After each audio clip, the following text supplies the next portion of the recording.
निगरान हुकूमत ने गुज़िश्ता 3 माह के दौरान पेट्रोल की कीमत में 64.4 रुपये फ़ी लीटर और डीजल की कीमत में 52.99 रुपये फ़ी लीटर कमी की है। वज़ारत तवानाई और पेट्रोलियम की जानिब से सरकारी सोशल मीडिया अकाउंट पर शेयर किए गए चार्ट से ज़ाहिर होता है कि अक्टूबर में एक्स डिपो पर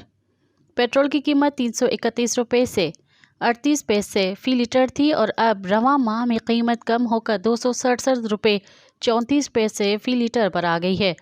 जिससे सार्फिन बराह रास्त मुस्तफ़ीद हो रहे हैं और ईंधन के अखराजात का माली बोझ कम हुआ है। इस तरह अक्टूबर में डीजल की कीमत